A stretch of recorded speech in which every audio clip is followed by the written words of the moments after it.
ओम श्री महालक्ष्मी नमः।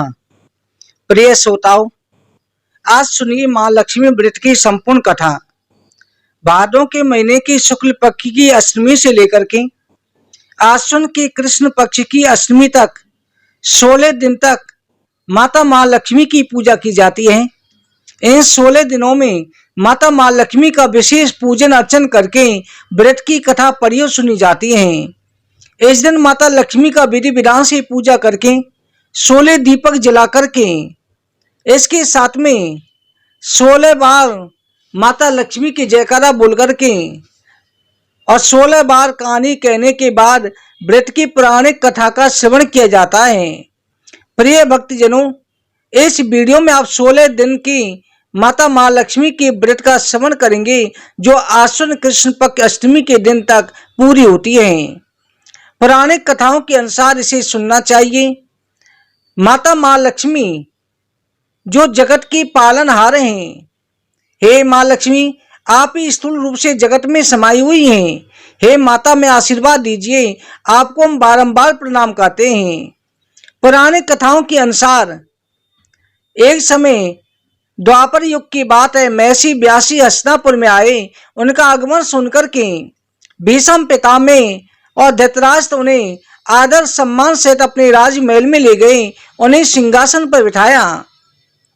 तो गंधारी माता कुंती ने हाथ जोड़कर के प्रश्न किया कि हे मुनिवर, आप त्रिकालदर्शी हैं, आप सभी की जानकारी रखते हैं, आपसे हमारी प्रार्थना है, कृपा करके स्त्रियों के लिए कोई ऐसा व्रत पूजन बताइए जिससे हमारे राज्य में लक्ष्मी, सुख, संपत्ति, पुत्र परिवार सदा सुखी रहें। व्यासी कहने लगा कि हे देवी, माता महालक्ष्मी का स्तर होकर के व्रत करो। ये 16 दिन तक किया जाता है और आश्विन कृष्ण पक्ष की अष्टमी के दिन इसका पूर्ण उद्यापन होता है। महारानी गंधारी ने पूछा, भगवान, ये व्रत कैसे किया जाता है, इसका विधान क्या है, विस्तार से बताएं। व्यासी कहने लगे, भादों शुक्ल पक्ष अष्टमी की तिथि के दिन सुबह मन से वचन से संकल्प करें, संकल्प लेकर के जलाशय जाकर स्नान करें, साफ स्वस्थ वस्त्र नए वस्त्र धारण करें। इसके बाद में दूर्वा से माँ लक्ष्मी को जल तर्पण करें, प्राणायाम करें, फिर घर आकर के शुद्ध 16 धागे वाले धागा लेकर के इनमें 16 गांठ लगानी चाहिए। इस तरह से उसे पीला कर लेना चाहिए। आश्विन मास के कृष्ण पक्ष अष्टमी तिथि को मंडप बना करके चंदोवा तान करके नीचे माटी का हाथी बना करके माँ लक्ष्मी की मूर्ति स्थापित करें और माता माँ लक्ष्मी की पूजा करनी चाहिए। इससे राज स्तर हो जाता है। व्यासी अपने स्थान को चले गए। इधर भाद्रपद शुक्ल पक्ष अष्टमी के दिन राजघराने की सभी स्त्रियों ने, माता कुंती और गंधारी ने माता माँ लक्ष्मी का व्रत पूजन शुरू किया। इधर 16वां दिन आया, 15 दिन हो चुके थे। 16वें दिन आश्विन कृष्ण पक्ष की अष्टमी तिथि आ गई। उस दिन प्रातः काल से नर नारियों ने उत्सव मनाना प्रारंभ करा। समस्त नर नारी राजमहल में गंधारी के यहाँ उपस्थित होकर तरह तरह से माता महालक्ष्मी के मंडप, माटी के हाथी की उसको सजाने की तैयारी करने लगे। गंधारी ने नगर की सभी स्त्रियों को बुलाने के लिए सेवक भेजा, परंतु माता कुंती को बुलावा नहीं भेजा, न ही सूचना भेजी। उत्सव गाने बाजे की ध्वनि जब माता कुंती ने सुनी, अपना अपमान समझा, उदास होकर के बैठ गईं। व्रत की तैयारी भी नहीं करी। पांचों पांडव आए, पूछा, माता क्या बात है। माता ने कहा कि दुर्योधन आज 100 भाइयों ने मिलकर के बड़ा हाथी बनाया है, मिट्टी का हाथी बनाया, उसकी पूजा करने सभी स्त्रियां गंधारी के महल में गई हैं। मुझे बुलावा भी नहीं भेजा और कोई भी स्त्री यहाँ पर नहीं आई। अर्जुन ने कहा, माता चिंता ना कर, उन्होंने माटी का हाथी बनाया है, मैं देवराज इंद्र का हाथी यहाँ पर बुलाऊंगा। आप नगर में सूचना करवा दो कि देवराज इंद्र का हाथी आएगा। जैसे ही ये ढिढोरा पिटवाया गया, नगर की सभी स्त्रियां हाथों में थाली पूजा का सामग्री लेकर के माता कुंती के यहाँ पर आने लगी। बड़ी तैयारी करने लगी। माता कुंती ने जो है ऐरावत की पूजा के लिए बहुत सारी सजावट करी। इधर जो है अर्जुन ने अपना चित्र, अपना संदेशा देवराज इंद्र को भेजा। देवराज इंद्र ने कहा, ठीक है, मैं भेज दूंगा। इधर जो है अर्जुन ने बाणों का रास्ता बनाकर के हाथी के उतारने के लिए तैयार कर दिया। स्वर्ग लोक में इंद्र के सारथी को आज्ञा दी गई कि आप हाथी को ले जाओ, ऐरापत को अर्जुन के महलों में ले जाओ। इधर सभी नगर निवासी आ गए। हाथी के ऐरापत के गले में सोने की झंकार से बड़ा ही कुतूहल हो रहा था। सभी एकत्र हो गए। माता कुंती के महल में भीड़ भी नहीं बची। इतनी भीड़ हो गई कि खड़े होने के लिए जगह नहीं थी। सभी अटारियों में एकत्र होकर के माता कुंती के महलों में पहुंच गए और पूजा की तैयारी की गई। इधर देवराज इंद्र का हाथी आया, आकर के बीच चौक में खड़ा हो गया। सभी नगर निवासियों ने पूजा करी। माता कुंती ने पुरोहित के द्वारा माता लक्ष्मी की मूर्ति स्थापित करके पूजा की गई। पूजा करके ऐरापत को जल पिलाया, तरह तरह के पकवान खिलाए, स्वस्ति वाचन किया गया। दूसरे दिन ऐरापत को विदा किया गया। इधर माता मां लक्ष्मी की कृपा से पूरे राज्य में सुख समृद्धि छा गई। बोलो माता महालक्ष्मी की जय।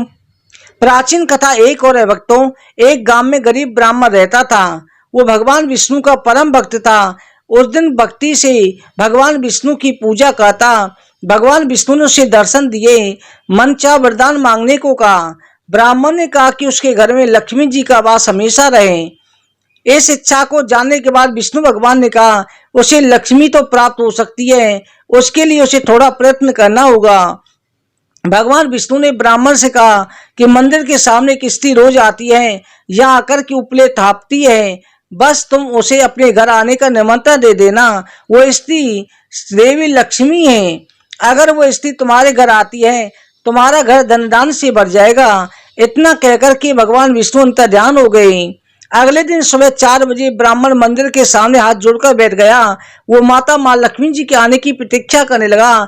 उधर धन की देवी माता लक्ष्मी उपले थापने के लिए आई। ब्राह्मण ने उन्हें अपने घर आने का निवेदन किया। ब्राह्मण की बात सुनकर लक्ष्मी जी समझ गई ये सब भगवान विष्णु का किया धरा है। माता लक्ष्मी ने ब्राह्मण से कहा कि तुम 16 दिनों तक मां लक्ष्मी व्रत को विधि पूर्वक करो, सुबह शाम नियम पूर्वक कथा श्रवण करो, मैं तुम्हारे घर आऊंगी। देवी के कहे अनुसार ब्राह्मण ने देवी का व्रत पूजन किया। उत्तर दिशा की ओर मुंह करके लक्ष्मी जी को पुकारा। अपने वचन को पूरा करने के लिए लक्ष्मी जी देवी लक्ष्मी प्रकट हुई। उन्होंने गरीब ब्राह्मण के हर कष्ट को दूर करा, उसके घर में सुख संपत्ति से भर दिया। माता महालक्ष्मी जैसे आपने उस ब्राह्मण पर कृपा करी, वैसे हमारे ऊपर कृपा करना।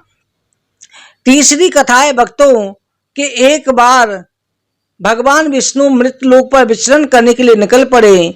माता लक्ष्मी जी ने उनसे निवेदन किया कि प्रभु उनके साथ जाना चाहती हूँ। भगवान विष्णु उनके स्वभाव से परिचित थे। उन्होंने आग्रह किया देवी आपको एक शर्त है, साथ लेकर चलूंगा। माता लक्ष्मी मनी मन बड़ी प्रसन्न हुई।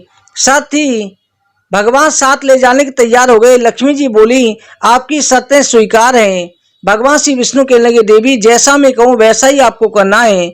लक्ष्मी जी बोली ठीक है प्रभु, जैसा आप कहेंगे मैं वैसा ही करूंगी।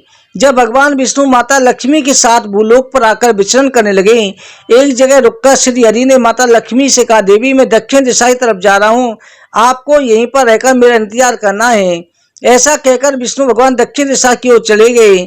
माता लक्ष्मी को जिज्ञासा दक्षिण दिशा में ऐसा क्या है जो मुझे लेकर नहीं जाना चाहते। लक्ष्मी जी स्वभाव से चंचल थी, उनसे एक जगह ज्यादा देर रुका नहीं जाता।